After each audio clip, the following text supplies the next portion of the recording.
मैं जमीन की तरह अपने मदारे में घूम घूम के तंग आ गई थी।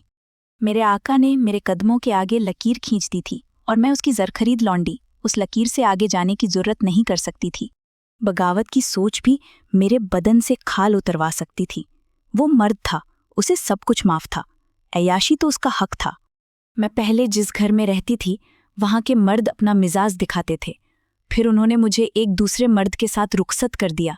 अब मैं उसका मिजाज देख रही हूं। मैं कहाँ हूं? मेरी पसंद नापसंद, मेरा गुस्सा, मेरा प्यार, मेरा रूठना, ये सब तो मर चुका था, या शायद कभी था ही नहीं।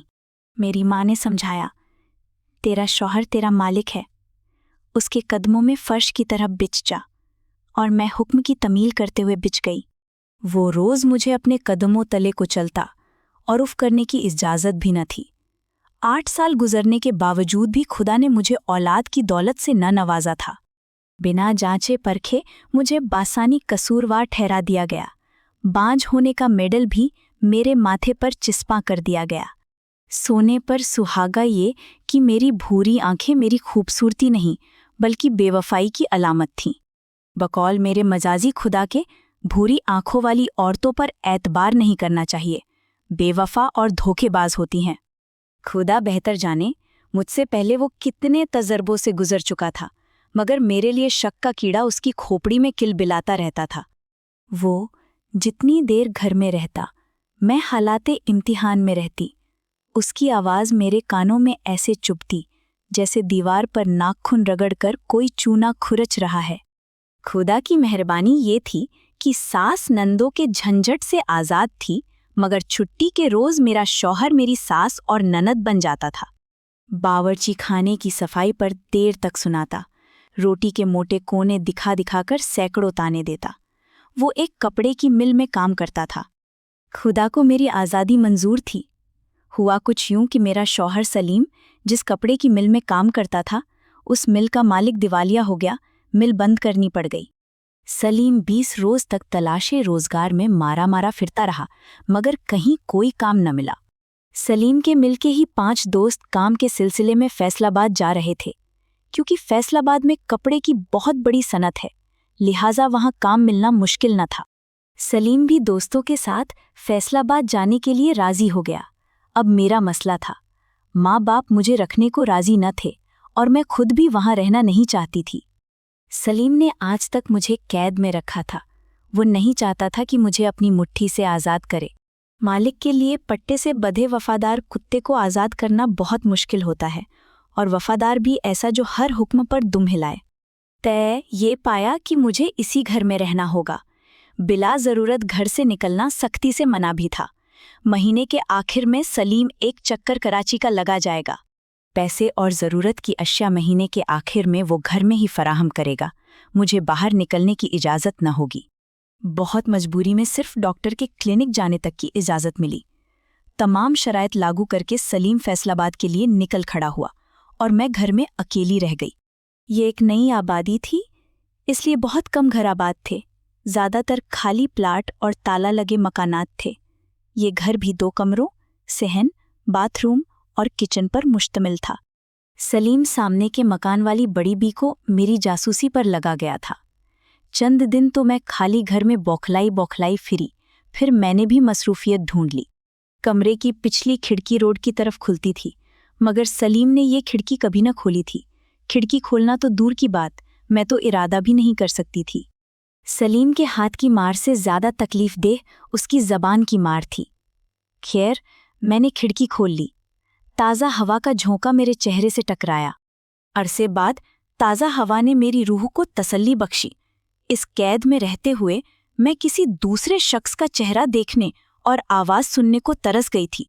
रोड ज़्यादा चलता हुआ तो न था, मगर फिर भी इक्का दुक्का गाड़ियां और लोग गुजरते रहते थे। कभी कोई लड़का लड़की हाथ में हाथ डाले इठलाते हुए गुजरते, कभी कोई मियाँ बीवी अपने बच्चों की फौज को घसीटते हुए नजर आते, कभी कोई बुरका वाली पसीने में शराबोर सौदा सलफ उठाए दौड़ी जा रही होती। मेरा भी दिल करता कि रोड पर बिला मकसद घूमूं, मगर बड़ी बी तो अपने दरवाजे पर मेरी जासूसा बनकर बैठी रहती। चंद दिन गुजरे, बूढ़ी अपनी ड्यूटी से उकता गई। उसे कोई ऐसी बात नजर न आई कि मिर्च मसाला लगाकर सलीम को बताती। अब बड़ी भी सिर्फ सुबह के वक्त दरवाजे पर बैठती। धूप तेज होते ही घर के अंदर चली जाती। जासूसा का खौफ भी मर चुका था। कमर में बहुत दर्द था। सोचा डॉक्टर के पास चली जाती हूँ, दवा भी ले लूंगी, सैर भी हो जाएगी। अगर बूढ़ी ने देख लिया तो बता दूंगी कि बीमार हूँ। डॉक्टर के पास गई थी क्योंकि वहां का इजाजतनामा तो हासिल था। मैंने मुंह धोया, चादर लपेटी, आंखों में सुरमा डाला। सुरमे से भूरी आंखें और नुमायां हो गईं। क्लिनिक में ज्यादा रश न था, बहुत कम लोग थे। इससे पहले मैं सलीम के साथ एक मर्तबा बुखार की दवा लेने आ चुकी थी। कंपाउंडर बहाने बहाने से मुझे तिरछी नजरों से देख रहा था। वो जब देखता मैं मुस्कुरा देती। अपनी बारी पर मैं डॉक्टर के पास चली गई। दवा की पर्ची बाहर आकर कंपाउंडर को पकड़ा दी। दवा देते हुए हमारे दरमियान जो बातें हुईं उसमें हमने अगली मुलाकात तय कर ली। उसका नाम अशरफ था। अशरफ दोपहर के वक्त खिड़की में आ जाता और हम पहरों बातें करते। दोपहर सुनसान होती, बूढ़ी भी धूप की शिद्दत की वजह से घर के अंदर चली जाती। कई दिन गुजर गए।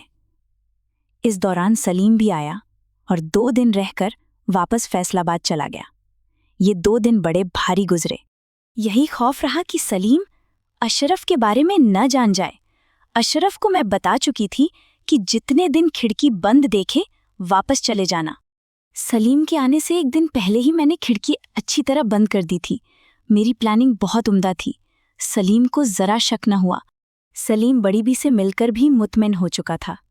इसीलिए शराफत से 2 दिन गुजार कर वापस चला गया, मगर कह गया कि सामान बांध कर रखना, अगले महीने तुम्हें मेरे साथ चलना है। सलीम के जाते ही मैंने खिड़की खोल ली। अशरफ से मुलाकातों का सिलसिला चल निकला। अब अशरफ के तकाजे ज्यादा हो गए थे। वो अब घर के अंदर आने का इरादा कर चुका था। उसके बार बार कहने पर मैंने उसे मौका देखकर एक रोज घर में बुला लिया। फिर क्या था, अकेले जवान मर्द और औरत के बीच शैतान को आते देर कितनी लगती है। अशरफ अब रोज घर आने की कोशिश करने लगा। शेर के मुंह खून लग चुका था। उसे रोकना अब मुश्किल था। अपनी दानिस्त में मेरी तरफ से ये सब सलीम के लिए सजा थी। मैं सलीम से इंतकाम ले रही थी। अशरफ से रोज रोज की मुलाकातें रंग लाईं। मैं हामिला हो गई। ये बात भी वाजे हो गई कि खोट मुझ में नहीं, सलीम में है। 8 साल बंजर होने का ताना बर्दाश्त करती आई।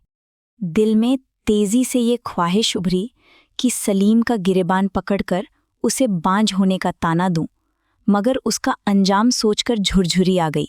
मैंने अशरफ को इस बात की हवा भी न लगने दी कि मैं अगले महीने सलीम के साथ फैसलाबाद जा रही हूं।